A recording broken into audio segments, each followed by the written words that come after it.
नमस्कार विद्यार्थी मित्रांनो. तर आजच्या भागात आपण सेशन क्रमांक 4 कसं सोडवायचं आहे तर ते पाहूया.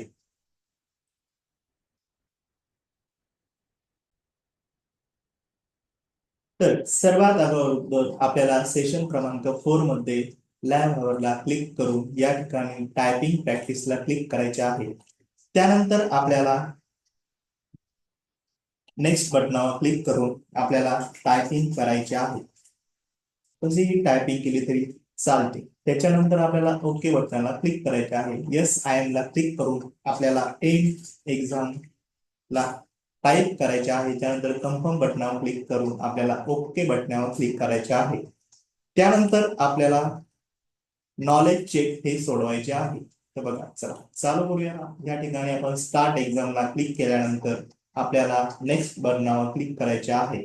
तर पेंट ऍप्लिकेशन टास्कबार पिन करण्यासाठी कोणता पर्याय तुम्ही निवडा?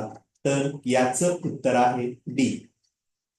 डी बटनाला मी क्लिक करतो आणि सबमिट बटनाला क्लिक करतो. टास्कबार मधून एखादा घटक अनपिन करण्यासाठी कोणता पर्याय तुम्ही निवडा? तर याचं उत्तर आहे ए आणि सबमिट बटनाला क्लिक करूया. पुढील क्वेश्चन, एखादा घटक जम्प लिस्टला पिन करण्यासाठी उपयोगी पडणारा पर्याय ओळखा. तर याचं उत्तर आहे बी आणि सबमिट बटनाला क्लिक करूया. पुढील क्वेश्चन, तुमच्या आवडीच्या फाइल्स मध्ये प्रवेश करण्यासाठी या लिस्ट मधील कोणता सेक्शन मधील विभाग उपयोगी पडतो? तर याचं उत्तर आहे बी. याचं उत्तर आहे ए. सबमिट बटनाला क्लिक करूया. खालीलपैकी कोणत्या पर्यायाने फाईल एक्सप्लोररला ओपन केले जाऊ शकत नाही? तर याचं उत्तर आहे सी आणि सबमिट.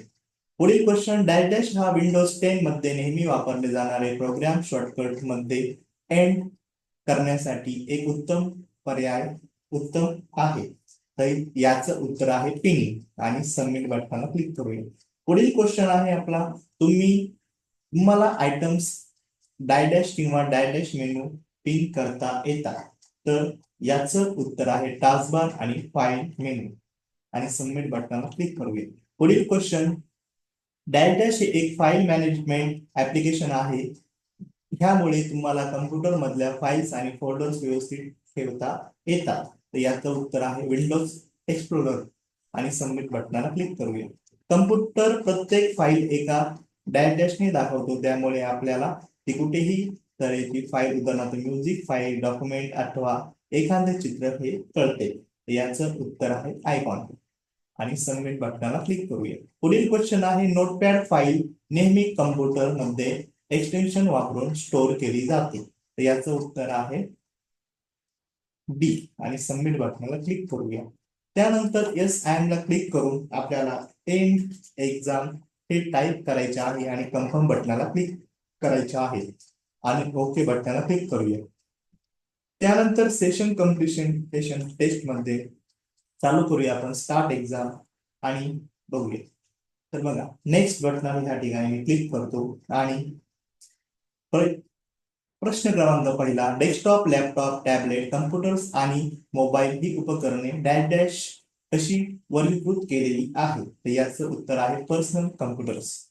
त्यानंतर पुढील क्वेश्चन, हातात धरता येईल असे मोठ्या प्रमाणावर वापरले जाणारे कम्प्युटर्स डॅश डॅश हे आहे? याचं उत्तर आहे स्मार्टफोन आणि सबमिट बटनाला क्लिक करूया. एखादा पर्सनल कम्प्युटर जो लहानसा इतका आणि कमी शक्तिशाली आहे आणि ज्याचा संवेदनशील स्क्रीन आहे त्याला डॅश डॅश असे म्हणतात. त्याला टॅबलेट असे म्हणतात आणि सबमिट बटनाला क्लिक करून पुढील क्वेश्चन आहे, या हार्डवेअर बहुतेक इलेक्ट्रॉनिक घटक बसवलेले असतात ज्यापासून एक कम्प्युटर सिस्टीम तयार होते. याचं उत्तर आहे सिस्टीम युनिट आणि सबमिट बटनाला आपण क्लिक करूया.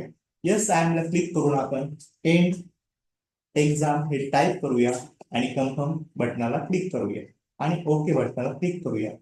अशा पद्धतीने आपलं आज 4 नंबरचं सेशन हे पूर्ण झालेले आहे.